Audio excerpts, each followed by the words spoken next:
بسم الله الرحمن الرحيم الصلاة والسلام على نبينا محمد kusoo dhawaada daawadayaal meel kasta joogtaan barnaamijka Axmed Soomaali Show oo maanta inoogu marti yahay Yaxye Cabdi Cali Yaxye Yeebaash Yaxye kusoo dhawaada sidoo kale waan dhaway walaal Axmed makarood mahadsan tahay adiga iyo dhamaanba hawlwadeenadaada waan inta ku dhawaayan kula jooga markasta new su'aalo badan baa jira oo aan doonayay waxyaabo qaar inaan ka weydiiyo dhalinyaranimo ku jirto maxaan ku dhahdaa kaftan ku jiro madadaalo ku jirto dadka ina daawanaya dhamaantood aan jeclay inay aad uga helayaan intaana su'aalaha bilaabin adigoo horta marka hore aan kaaga mahad celinayo waqtigaaga aad siisay su'aasha ugu horeysay aan ku weydiinayay inteenan wareysiga inaan bilaabin aan doonayay inaan ku weydiiyo waxay ahayd Yaxye Cabdi Aadan waan karto magac Yeebaash magaca Yeebaash ama naanaysta Yeebaash bal sida ku baxday in adiga tahay in aad baraacsan tahay bal taay faafi way mahadsantahay walaal waagii aan yaraayan kubadda ciyaari jiray ayaa maalmaha kamid ah ano meel kubad ku ciyaaraya ayaa koox baan la ciyaarinay markaa kooxdaan la ciyaarinay waxay ahayd qolyo reer Soomaaliya oo koonfurta ka timi dabadeed nimankii baanu isku yaradu xamaasada nagu yara kacdayo mid kamid waa i garbiyay meel halkaas kala ku duulay dabadeed waan xanaaqay dabadeed anna markii labaad baan ka jartay dabadeed markaas aan garbiyay markaas meel halkaas isna ku dhacay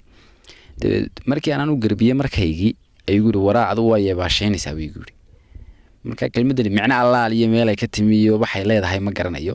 laakiin markaan kelmadda si yar daba galay waxay la macna tahay halkan aan kana maad maqashay wad libaaxaynaysaa oo kale ereygu halkaas ku yimi waa kelmad ma garanaysaa iska suuqdiyo dhalinyaradu iska isticmaasho halka marka ay joogan dhalinyaranimo marka aynu nahay ama aynu ciyaal xaafid ciyaal suuq hadba nooc ay doonto ahaato kubadda waxaa jirta kooxo aynu inagoo dhalinyaranimo ama inagoo yaryar inagoo xitaa aynu taageeri jirnay aynu oran jirnay walba kooxda xaafadda ka ciyaarta kooxda magaca leh waxaa jirta dadka qaar inay riyadooda u rumoodo ay kooxihii ay doonayeen ay toos u galaan ay marka dambe xidiga ka noqdaan bal kooxihii aad u soo ciyaari jirtay waayahaagii iyo boosaskaad ka ciyaari jirtay bal boosaska noo sheeg aad baad mahadsan tahay waagii aan kubadda ciyaari jiray yaraan baan ku bilaabay marka waxaan ka ciyaari jiray markii hore baaldamo difaaca ama baaltuu baan ka ciyaari jiray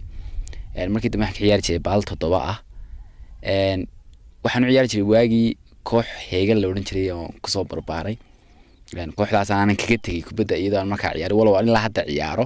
laakiin koox ahaan iyo waaga waxaan u ciyaari jiray kooxdaas oo ka jirtay marka magaalada Hargeysa xaafadda aan ka deganaa ood mahadsan tahay barnaamijyadii hore ama qoraysiyadii hore ama waxyaabihii hore TV-yadu ka qaadeen ama cid kale gaar ah ka qaadeen waraysigan uu ku duwan maanta inaga magaalada ka soo baxnay inagoo waxyaabo badan xiriirnayna inaga isu soo casuunay inaga meesha nimi su'aasha labaad inta markaan soo dhaafo su'aasha labaad aan ku weydiinaya waxay tahay waxa jirtay sheeko adiga ku jirta maansooyinkaaga hal abuurnimadaada ku jirta waxay sheekadaas sida waxay ugu maqaalaa waxaad fadhiday hudheel dabeetana hudheelka markaad fadhiday waxaad sidatay malaa shaadh madow iyo shaadh cad sida tahay dabeetana dadkiiba waxay ku moodeen wiitarkii ama wiilkii meesha ka shaqaynayay bal maansadii iyo fasilaad yaro dheer bal nooga bul waayahay niyo qisadaasi waxay kamid tahay qisada imkalaha lagu yaqaanay marka maalmaha kamid oo anigoo inama kula balansan meel hudheel oo summer time la Hargeysa ku taala ayaa waxay la soo marka shaadh cad baan sitay iyo surwaal madow dabeed meel kaabada bay leedahay summer time saa loo maro dibad shaarkii cadda marka waxaan ku jirnaa waqtigan samarka la yiraahdo qoliyaha dibadda ay ka timaado qoliyaas dibaded inan marka halkaas kala fadhiday oo qoliya la fadhiday ayaa waiter mooday dibad saasoo kala igu tiri marka inantii baa marka laba waan dareemaya marka inay waiter mooday marka laba mid baan isku qabto laba mid meesha taala ma inantan aad ku tiraahday waiter ma nihiin way ku soo socdaan waiteradu iska oo de waad iska xanaajisaa mise inanta waabad u tagtaayo waiter baad u noqotaayo oo u soo shaqeysaayo dibad kadib baad u sheegtaa inaad waiter ahay adigu tii dambe ay igu soo dhacday waan isaga tagay waan soo inamaas naqaan marka waxaan ku war talabkii waxa loo keenay markii dambe aan ku yiri inaad anu quruxdaada iyo shacnigaaga aan dhaafi waayay mooyaane laakiin waiter ba inantii waa meel gooday markii dambe inantii waan aad baan u wada sheekaysanay inantii waxay ahayd marka qolyahan ka imi Norway bay ahayd dibad marka halkii aan dee sugay inaan wax kale ka wada sheekaysano unba inantii dalkii bilowday inay dhaliisho dalkii unbay fuushayba kanaa kan siya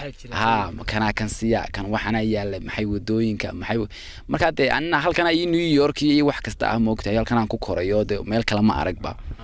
iyaduna halkan ay saluugsan tahay marka dhowr jeer baan isla mawduucii ka bedel way bedeli kari markii damaan ku heede meeshan aad leedahay sheeganaysid leedahay way ka wanaagsan tahay adigu miyaad leedahay ma ku dee malihiye laakiin dalka adigu meeshan aad sheegayso miyaad leedahay mar labaad ku celiyaadana may wallahi mali marka maasan maxay ka waramaysaa dareen habeenka ay soo galay oo ahaa lahaanshaha dhulkaagu waxa micnaha u sameeya ee wadaniyada keena waa lahaanshaha aad waxaan leedahay erey ka mid ah marka waxay oranayeen Dubai kuma lihi cimaarad ma lihi daaraha Mareykan ma dega xeebaha Miami daaraan kama qodo saliida docda Philippine ma aadin dadkana lama korin Spanish cid kale uma duudo waxeeda waxaan ahay ruux dalkiisa dulqaad u leh oo dhex jooga intaan doofoon ka duulo daaliye herer iyo hargeysa xiisuhu London ima dulgeeyo fooqyada dheer ee dahaaran daaraha Norway ku yaala kumaan doorteen habeenna kharaabad duntoo ku taala daamiya shacabkii hargeysa anoo gudin daabka haysta miyaan dawarafacayga anoo hela deeqaluula maxaan ka dayaariyaana erey caynkaas ku jiray xafilaya riyaanada ku jirta waxa weeye inantii jaaska macaaneed ee fanaanada ahayd okay inta marka aynu soo dhaafno sheekada labaad ee doonaya balnaadiyada nooga dhacdo ama aad xooga naga siiso waxa weeye fanaaniintu marka ama hal abuuradu marka ay doonayaan inay hore u socdaan ama ay doonayaan inay waxooda hore u dhaqaaqaan wad aragto de waxa loogu tartamaa fanaaniinta in loo geeyo heesto la dhaqdo annaga aan noo qaad niyow waxaan ka dareemay ama waxaan maqlay inaad adigu saadkii u tahay oo aad waliba tix ka soo saartay bal tixda iyo qisadeeda bal ngashay maansada magaceeda waxa la yiraahdaa heestayda laguma qaado niyow qofba wuxuu leeyahay sumad gaar ah qofba saxiixiisu waa cayn oo hal abuur kasta saxiix gaar u leeyahay shaambad gaar u leeyahay waxaan baan isu arkay maalmaha kamid ah heesta la sameeyay ee fanaanka loo dhiibaya faa'iidada ay leedahay iyo faa'iidada darrada ay leedahay man isira garab dhigay maalmaha kamid ah dawad waxaan sawirtay marka miisiga badanka la saaro heesaha waxa luma nuxurka waxa luma oo qofku beat isku dhageystaa iyo miisiga laakiin ereyada ma dhageysto marka tusaale ahaan maanta ku akhriyay maansadii marka aan ku akhriyay maansadii baad jeclaan weyday waxaan ku hadlayaa ma hadal baa ma gabayba waa maxay waxaan u akhriyay waad jeclaan weyday maansadii baan ula tagay nimankan tuma wax wala soo tumay wala soo qaaday fanaan baa soo qaaday heestii baad maqashay dabadeedii hees noqotay markaas adigu tiri war heedhe abwaan khatar tahay maxay baad hadee markii ereyada khaliya ay ahaayeen kuma cajibin marka waxa ku cajibiyay waa maxay waa miisiga dee Soomaa marka cid aad u sacabtumayso ee adimka u riyaaqdeed u bogtay ma miisiga mise waa ereyada waa miisiga moogtay marka waxaan soo arkay qofku marka uu miisiga saare ereydii in nuxurkii abwaannimada iyo nuxurkii hal abuurnimadu lumayaan marka sidaa darteed baan ayaan isaga daayay marka erey kamid ah maansada waxa Axmed oo kamid ahayd heestayda laguma qaado miisiga laxan laguma saaro labiyo dhadi kuguma jaaso ibliis hadba kuguma laabo lur iyo dambigiyo dhibtiisa lillaahida kuguma seejo erey caynkaas kamid laakiin maansadu way dheerayd laba maaso aad leedahay baan ku weydiiyay waxyaabo iska normal ah oo dhalinyaranimo bal aynu u gudubno ama kaftan ahaan hadaan u sheego markan dee anigu iska sheekeynayo Axmed ahaan habluhu inoo kala duwan yihiin dookhayga ama cidda aan caashaqsanahay waxaan oran karaa waa inaan sidaasa iyo inaan saasa oo dee taa ka duwan ilkaheedu saa yihiin madaxeeda dhexdeeda waxaad ka sheekeynaya bal waxaad ii sheegtaa atada inantaas ayaan dookhaygu yahay inantaas saayasa qaabkeedu saa yahay dhaqankeedu saa yahay bal af Soomaalihan igu sharax niyo waa runo waxa jirta qofba dooq buu leeyahay oo ibn aadamku isku wada dooq maaha waxaana la yiraahdaa qof kasta qof mu maskaxda ku haya dabadeed astaamahaas ay leedahay oo maxay sanay tahay sankeedu waa sana wajigeedu waa sidan oo sanay oo hadashay sanay u dhaqantaa moogtahay dabadeed dooqa iyo sawirka uu maskaxda kaga jira ayaa marka uu dumarkii Soomaaliyeed la dhex galo uu ku baadhaa oo taasa Google-kiisa u noqoto moogtahay marka anigu waxaan doonayaa inaan astaamo kamid astaamaha ku sheego maanta jirta qalanjo la yiraahdo aan leeyahay erey kamid ah waxay yiraahdaan qof yahay hamigaagu dhigan qalbiga uurkaagu xalan hankaagu quruun ku filan qorshiye falalkaagu laran ereyga qowlka maldahan murtiye qiilkaagu hufan qastiye hadafkaagu shaxan xaqiiqda runta qayaxan dushana quruxdaadu shidan timaha dhabarkaaga quban xijaab qariyaa ku xiran garbaha qoortaada suran allaha qumiya xamdiyan xishoodka adaa qafilan haddana qalanjooy furfuran adaa qayrkaa ka xulan hubaal qiimana ka badan habboon idilay qorqoran alla ilaahay qaab dhildilan raggii awgaa qalqalan qushiye wali kuu jajaban yarkii ku maqlaa qayiran qofkii ku tabaa ka daran qushuucaya heedha bilan quraysh dhabankaagan godan malaha qosolkaagan wacan qisaan ka helee kor dhalan waxbaa ku qarsoon la garan ereyadaas ka mid ah su-aasha haddaan soo dhaafno yaxyow waxaa jirta markay inaga dhaqan tahay ama markay bulsho tahay bulshadu waa laba nooc waxaa jirta bulsho dhaqanka haysa oo tiraahda nolosheeni miyiga ayaa wacan oo de aynu dib ugu noqono ama aynu ku dadaalno ama aynu gacanta hayno iyo qaar dhalinyaranimo ahaan ama xadaarad ahaan ama saqaafad ahaan intay horu maraan yidhaahdaa waxa wacan tan reer galbeedka ama tan magaalada lasoo galaa wacan labadaas waa laba kala duwan mid baa taageersan tahay haddaad taageersan tahay maxaad ku taageersan tahay ama odan karta taasaa wacan oo xadaarada la yiraahdaa Axmedow xadaaraduhu mar hore u socdaan mar dib bay u socdaan inagu ka Soomaali ahaan saddex waxbaynu ayaa la raacaa saddex xadaaradood baa isa soo gala waa xadaarada Islaamka oo siya iyo xadaaradii ama dhaqankii aynu lahayn iyo sooyaalkii iyo waayihii aynu lahayn oo iyaduna siya iyo aqoonta reer galbeedka imika telefishinada iyo internetka ku jirta saddexda xadaaradood baa isku dhaca oo shil gala moogtahay saddexda midna ma aaminsanin laga madhnaado saddexda midna ma aaminsan laga madhnaado laakiin mid baa shaandha noqota mid baa lagu shaandheeyaa labada kale oo calashaan dhaqanka Islaamka ayaa lagu shaandheeyaa labada kale oo waxa reer galbeedku sameynayaan waa inaad ku shaandhaysataa dhaqanka Islaamka oo ku shaandhaysataa waxaan ka wadaa oo ta ay ku yeeshana aad yeeshaa ta ay ku diidana aad diidaa sidoo kale waagii hore wixii la sameyn jiray iyo dhaqankii iyo sooyaalkii iyo waagii reer miyiga lahaa wixii la sameyn jiray waa inaad ku shaandhaysataa Islaamka iyo xadiiska iyo Quraanka waayo ta lagu cadaab galay lagu jannada galay waa Islaamka laakiin saddexda xadaaradood waa inay noqdaan saddex isula ka socda laakiin aad adigu leedahay isu miisaankeeda iyo isu biyashubkeeda waa inaad adigu yeelataa inta markaan soo dhaafno waxaan u soo gudbayaa marka ay hal abuurnimo tahay ama marka la doonayo wax la tiriyo waxa jirta laba hab la isticmaalaa inta badan la yiraahdaa ninna waxa weeye nin yiraahda oo soo hideystayo adeerka iyo abtiga iyo ayeeyda iyo waxyaabahaas oo kala family genetics raaca ninna waa nin intuu soo barto miisaamidii iyo wixii bartay iyo isu dheelitirkii dadka marka dambana tiriyo marka dambana saa ku horgala labadan nooc baa kala jira waliba kala qiimo badan labadan noocay tahay bal adigoo sharaxaya horta waxaan ka soo horjeedaa marka horeba sidan loo kala saaray baan ka soo horjeedaa waxaan badanka idhaahdaa suugaanta waxaan u aqaanaa inay tahay wax xiisuhu dhaliyo oo haddii aad xiisayso oo aad jeceshahay wax imanaya inay tahay baan aaminsanahay laakiin waa la kala leeyahay waa loo kala dhow yahay si loo kala dhow yahay waxa weeyaan haddii tusaale ahaan aan maanta kugu idhaahdo labadeennaas aynu qaybno bug quraana labadeennu aynu idhaahno aynu qaybno labadeennu waynu qaybanaa laakiin adiga waxa laga yaabaa inay maalin kugu qaadato aniga bil ay igu qaadato adiga waxa laga yaabaa saacad kugu qaadato aniga ay igu qaadato 5 saacadood oo waxa kala duwan waqtiga ay labadeenna inagu qaadanaysa moogtahay waxa ay ku xiran tahay waqtigaasina haddaad already quraanka qaybsanaan jirtay daqiiqad baad ku yar eegaysaa un moogtahay laakiin aan wadaan quraan hore wuligay baanan maqal waxa igu qaadanaysa dhowr cisho moogtahay sidoo kale haddaad carabiga taqaano waad iga hor qaybaysaa waa saas oo kale marka suugaantuna haddii aad af Soomaali badan oo af Soomaaliga qani ku tahay ko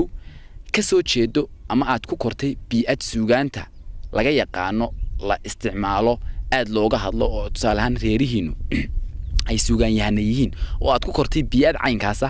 adiga laftarkaaga xiisa caynka kumanaan baa jira aabbayaashoodii hooyooyinkooda gabi jireen laakiin aan iyagu gabiin oon xiisihii baan ku jirin moogtahay marka waxa muhiimadu tahay inuu qofku leeyahay xaada suugaanta oo uu suugaanta dareemina karo dareemana ku gudbin karayo taasuma muhiimadu tahay marka anna waxay la tahay inaan kamid ahay dadka xaadda suugaanta leh ee iyaga oo suugaanta sameyn marka hore jeclaaday jacaylkii uu keenay inay daba socdaan isku dayaan aanay ka hadhin marka hore ay iga xumaadeen la niyad jabiyay laakiin ka hadhi waagii iyo isku daygii badnaawni oo halkan keenay waxaa jirta intaa marka aynu soo dhaafno daawadayaal waxaan ku jecelahay balinan uu gudbo dhinac ka duwan hal-abuurnimadii iyo noloshii iyo dhallinyaranimadii yaxyow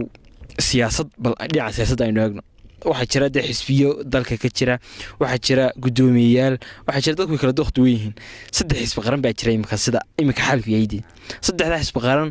ma mucaarad baa tahay mise muxaafid baa tahay keebaanad ku badanta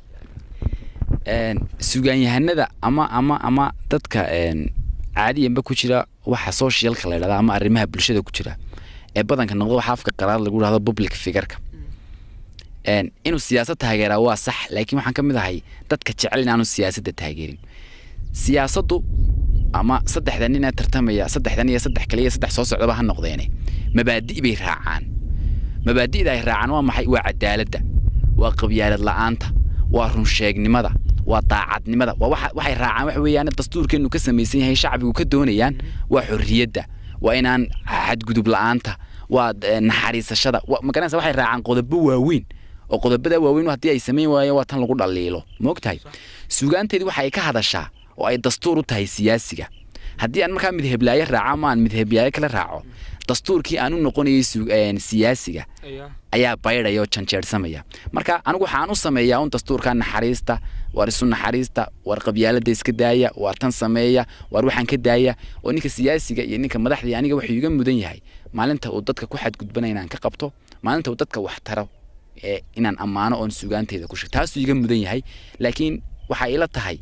aniga shakhsiyan yaxya ahaan inaan imika aan cid la taageerin oo waayo suugayahanku hadii kale uu baydhsamayaayo wuxuu ka leexanaya halkii iyo dastuurnimadu uu noqonay dadka siyaasiga inta markaanu soo dhaafno daawadayaal su'aashii ugu dambeysay oo aan yaxya weydiinayo markaynu dhalinyaranahay waxa jira hal meel kaliya kuma badnin markaynu intaas ka soo laabno ama hal abuurnimo ama hawlahan soo laabno waxa jirta waxyaabo inta badan ku mashquulsho waxyaabo aad qabato waxyaabo aad ku wacan tahay waxyaabo aad marmarka qaar dadka ka dhex saara ama aad misalno kale kubad baa haato jaamacada haato waqtiyada firaaqada aad leedahay iska dibi waqtiga wacan sileeda qaado maxaa waxyaabo isku dhaafsan maxaa kamid odka yaxyahan qof wax uu jecel yahay marka laga yimaado mihnadeedan hal abuur ama suugaanyahanimo oo aan runtii aad u xiiseeyo waqtigeyga aan siiyo badankeeda waxa aan dhanka ahay horta ardayo waxaan dhigtaa caafimaadka taas waqtigeyga oo dhan 100% aan idhaahdee maraan wax baranayo iyo maraan cid wax u qabanayo ay ii tahay gelin hore iyo gelin dambe oo dhami laakiin waxa markasta imanaya waqtiyaad firaaqa leedahay haday noqoto maalmaha fasaxa leeyahay haday noqoto habeennimadkii waxyaabaha aad iska caawinayso badanka waxaan ciyaaraa kubadda oo balwada quraan waxaan idhahdaa balwada quraan leeyahay waa kubadda oo kubaddan ciyaaraa in la hadda joogteeya marka labaad waxyaabahan qabto waxa kamid ah waxbaan qoraa waxaan qoraa wax laga yaabaa shaqisooyin yar inaan qoro maqaale yar waxyaabo yar caynkaasaan qoraa mar kale waqtiyada soo hadha wax laga yaabaa inaan filmaanta qaar daawado dokumentariyada iyo waxyaabaha laga duubay ragii nolosha iyo adduunyada bedelay telefishinada iyo waxyaabaha caynkaas mararka qaar wax laga yaabaa asxaabta inaan la caweeyo oo inamaanu asxaabnahay oo kalba kala duwan haday asxaab dhankaan suugaanta saaxiib ku nahay asxaab laftirkeeda nimankan kamaradaha sitay ee wax iga duubay laftirkooda aad baan saaxiib u nahay oo aqoon baan ka korsadaa haday noqoto Allahumma salli haday dhalinyaradii kala noqoto haday noqoto magaranaysaa haday noqoto sheeka haasaawihi iyo markii aad la magaranaysaa qof ma ku dhalinyar yahay noloshiisa waxa kamid ah wuxuu qofku wuxuu sugayaa goolad kamid ah gooladaha qofku marka uu guursado waxa la yiraahdaa nolosha saas uu ugu socotay marka hore arday buu ahaa marka uu guursado goolad buu ay ka soo galaa nolosha oo isagoo saa u socday ama saa loo leexiyaa ama sidan kale loo leexiyaa marka gooladii aan gali doono waan ka sii fikiraa oo waan ka sii baarantagaa marka waxyaabaha caadiga ah iyo nolosha caadiga ah ee qof kasto dhalinyaro oo dalkeena ku nool uu qabto ayaan kala simanahay 100% inta markaaynu daawadayaal kaga soo gudubno waraysiga aan la yeeshay iyo su'aalihii iyo jawaabihii waxa laga yaabaa su'aalo badan inaad idinku isweydiisaan inta aanu ku guda jirnay waraysigan wixii su'aalaha dambe iyo wixii fikirra iyo wixii maskaxa ama wixii aad nagu soo kordhinaysaan hadhow ayaad nala soo xiriiri kartaan oo waxaan idin soo raacin doonaa barnaamijka qoraal ama halkaad nagala soo xiriiri kartaan. tan iyo intaynu mar dambe dib u kulmi doono waxaan idinkaga tegayaa assalaamu calaykum waraxmatullaahi wabarakaatu. nabad nolol iyo naxariis eebe.